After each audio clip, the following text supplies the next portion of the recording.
Hi,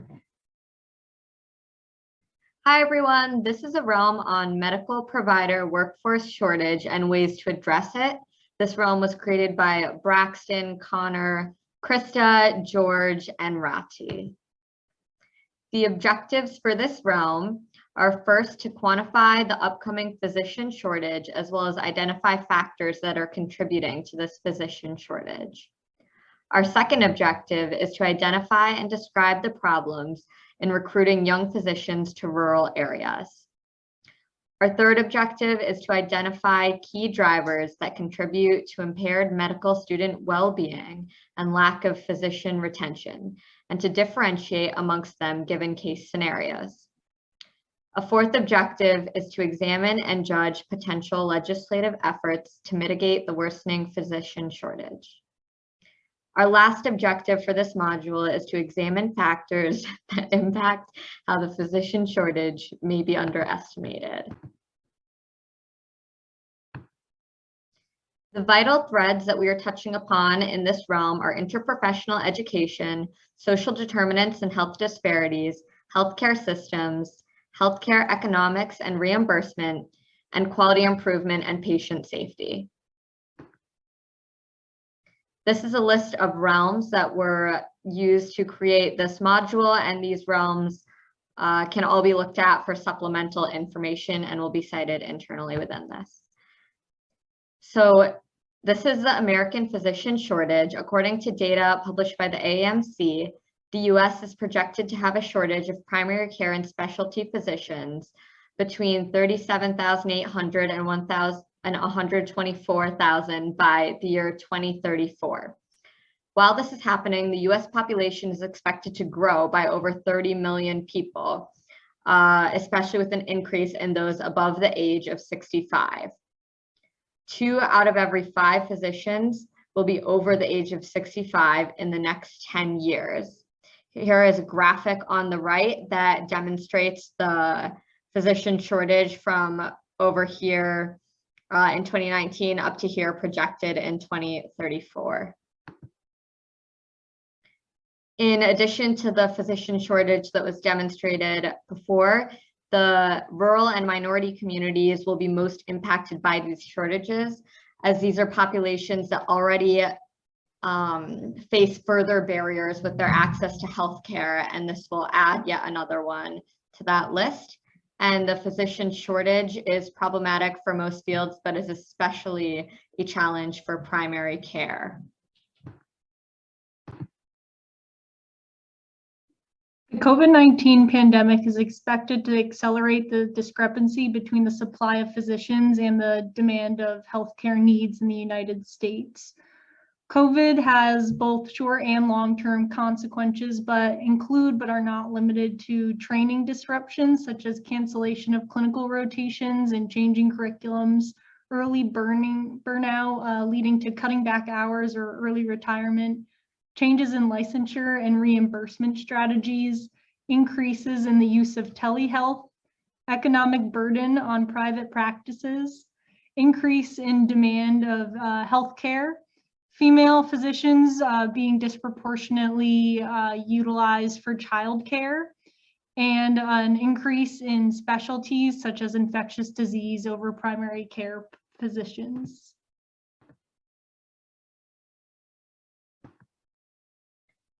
To understand the development of a physician shortage, we also have to understand the development of the US physician workforce.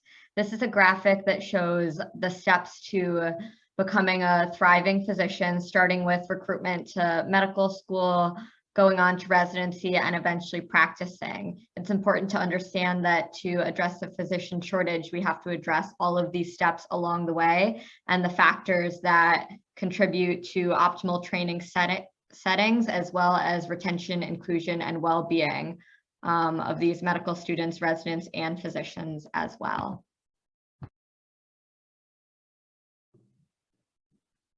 How is this an emerging issue?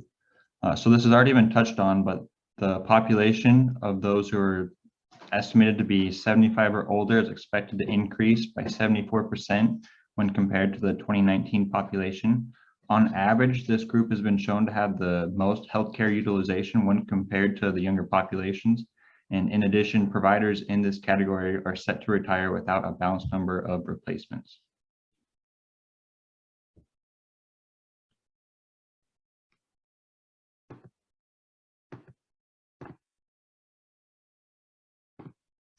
In terms of how this will affect healthcare, the demand for physician specialties that predominantly care for geriatric populations will continue to increase, as mentioned in the prior slide.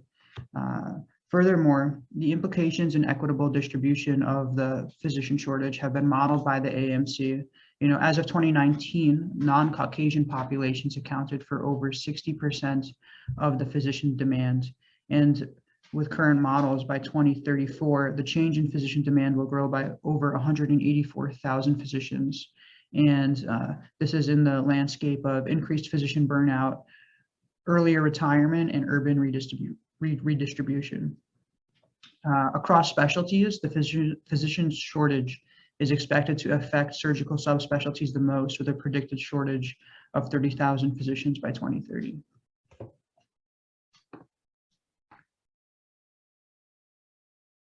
So what's already been done? In 10 years, USMD schools have increased their class size by 8% and DO schools by 79% from 2008 to 2018. There's also called something the Accelerating Change in Medical Education Initiative, which was launched by the AMA in 2013 with the purpose of spurring transformation in medical education. So this awards 5-year grants of $1 million to 11 medical schools answering the call to foster competency-based individualized educational pathways, trainee competency in health systems, and improvements in the learning environment. And this was designed to promote a systems level view of medical education in the US. And an example of a school that's been really striving towards improving primary care access is in the University of North Carolina School of Medicine, actually minimized tuition debt to enable graduates to effectively serve in rural communities and in primary care. The Kennan Primary Care Medical Scholars Program provides scholarship funding, community engagement projects, support, and celebrated cohort interested in rural service. All of these graduates in the past 7 years are practicing in high need disciplines in rural communities in the state of North Carolina.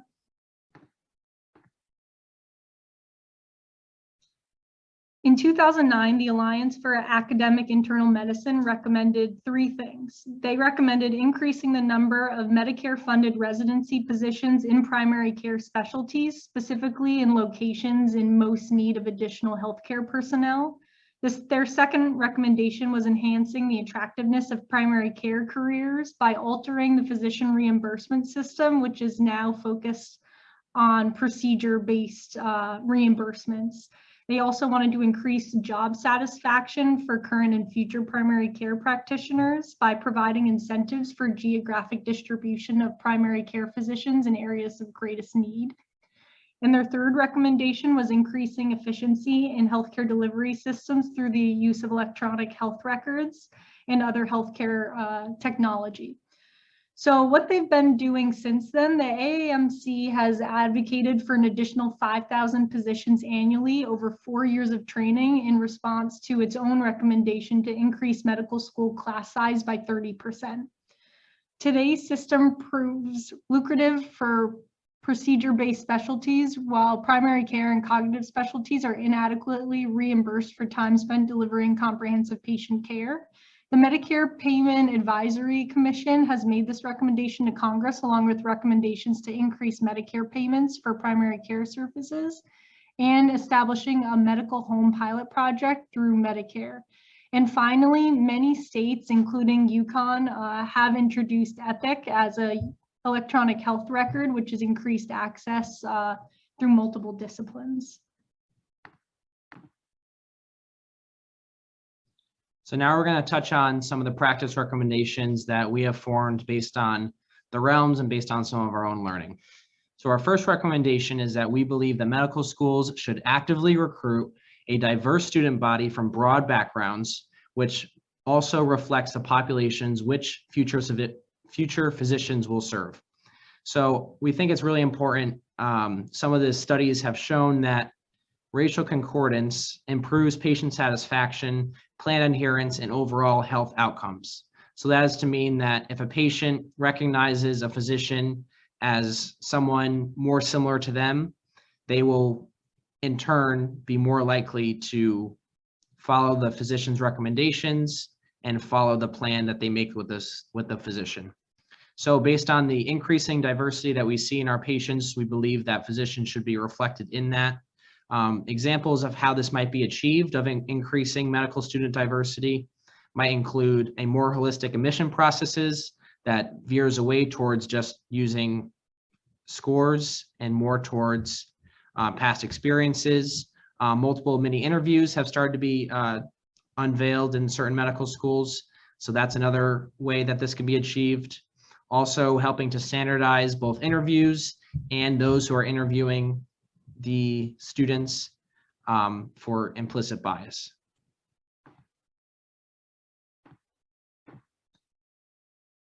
Our second recommendation is that medical schools and residency programs should actively recruit students and physicians who are more likely to practice in primary care and train them for this role.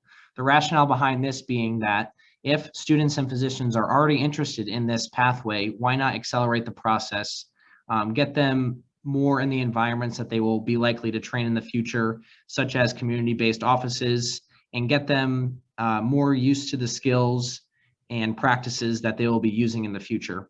Examples that this might be elicited include early pathway programs, such as reach out programs to high schools, mentorship programs between interested medical students and practicing physicians in the community, maintaining low tuition rates as to not have financial debt influencing choice of medical specialty, as well as additional financial incentives for those who are interested in pursuing a primary care career.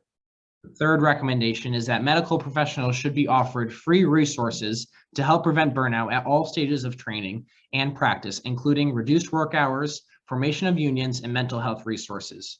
So the idea here is that, of course, it's important to help recruit future physicians in anticipation of this upcoming shortage, but also why not try to retain as many physicians that we already have in practice. So this includes combating burnout, which we know is very prevalent amongst practicing physicians, as well as the things that contribute to burnout, such as depression and other mental health conditions. Ways that we believe that this can be combated include educational psychologists from early on as medical school training, free mental health services, wellness communities at all stages of training, and even fitness memberships and other ways to reduce stress. Our fourth practice recommendation is to increase Medicare funding for residency positions, so domestic and international medical graduates have more opportunities to receive postgraduate training.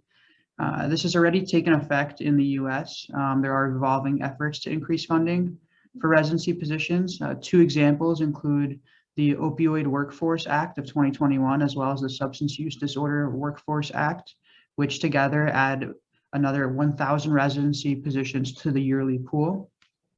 Another effort right now is an active bill in front of the House and the Senate, which is the Resident Physician Shortage Reduction Act of 2021, which is supposed to add 14,000 residency positions over the next 7 years.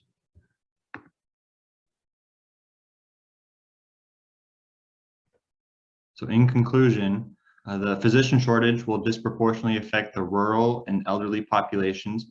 And by 2034, it's estimated an additional 184,000 more physicians will be in demand.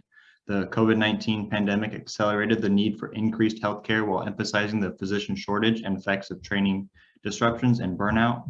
Medical school class sizes have increased in the last 10 years, but 30% more students will be required. Efforts are being implemented to increase residency position availability. And lastly, more programs are utilizing loan forgiveness initiatives to encourage graduates to pursue primary case.